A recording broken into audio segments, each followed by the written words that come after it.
The day silver started its fall towards $70 began quietly, almost unnoticed by most retail investors.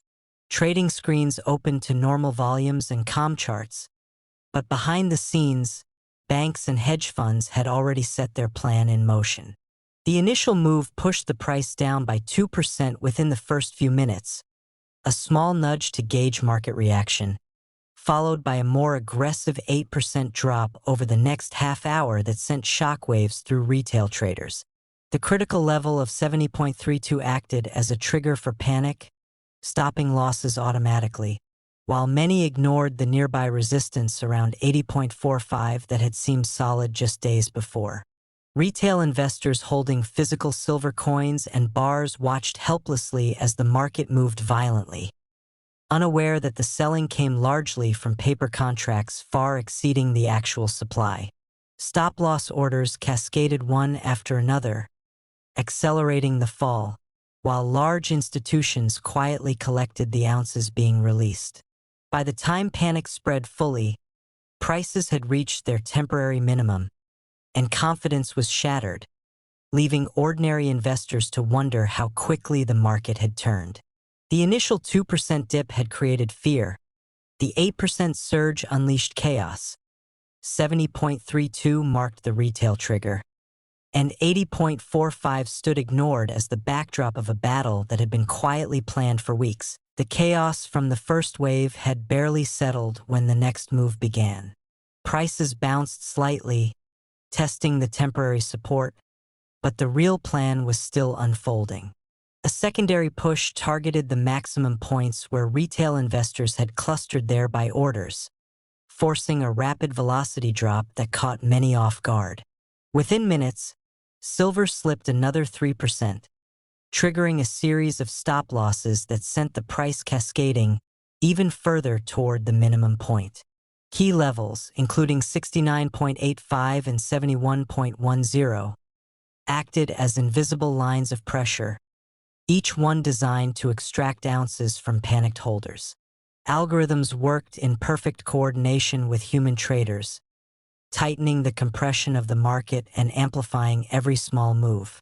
Meanwhile, institutions quietly accumulated physical silver and paper contracts, knowing the next swing would push more investors into the same trap. By the end of this phase, the velocity of decline had reached its peak. The minimum had been touched, and the majority of retail traders were frozen in fear, unable to predict whether the market would recover or continue downward. The groundwork for the final phase was laid, and only those who understood the structure could see the real battle being fought between the paper market and the physical metal. The market had begun to show cracks, but the real pressure was still ahead.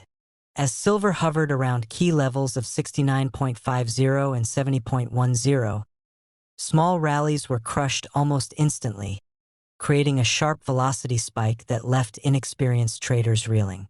Each drop was carefully calculated. Minimum points were tested to trigger further panic, while temporary highs acted as bait to draw hesitant buyers back in. Within this stage, the paper contracts dominated the movement, pushing 4% lower in concentrated bursts, while physical silver quietly moved into the hands of the largest players. Stop losses continued to cascade, and retail holders found themselves selling at the worst possible moment. The maximum and minimum levels were not random.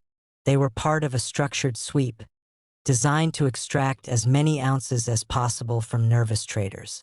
By the close of this phase, volatility had reached its height, momentum had shifted unmistakably to the institutions, and the market lay poised for the final, decisive push that would define the entire $70 silver flush. By the time the fourth phase began, the battle lines were clear. Silver oscillated between 69.20 and 70.40, testing both maximum and minimum points repeatedly as the velocity of each move accelerated.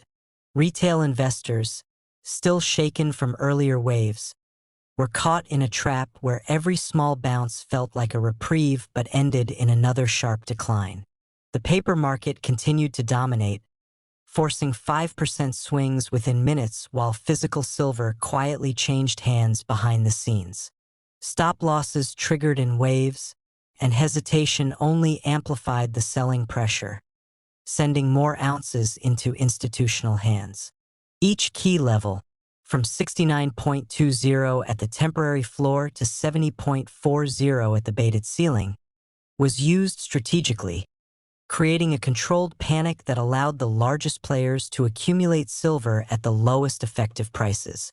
By the end of this stage, retail confidence was nearly shattered, maximum and minimum points had been fully exploited, and the market was primed for the final, climactic flush that would mark the conclusion of the engineered drop. As the final phase unfolded, the engineered flush reached its peak intensity.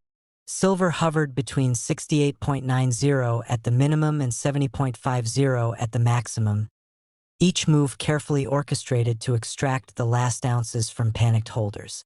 The velocity of the decline reached its highest point, forcing automatic stop losses and triggering a cascade of sales that fed directly into institutional accumulation. Every small rally was crushed instantly, every support level tested and broken, leaving retail investors frozen and unsure of what to do. Behind the scenes, paper contracts controlled the narrative, while physical silver quietly changed hands, consolidating in the vaults of the largest banks and hedge funds.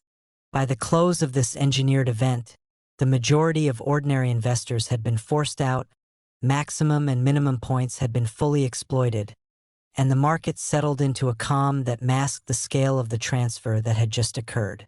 The $70 silver flush was complete, planned, precise, and devastating for those caught unaware, leaving only the institutions with control of the ounces that mattered most.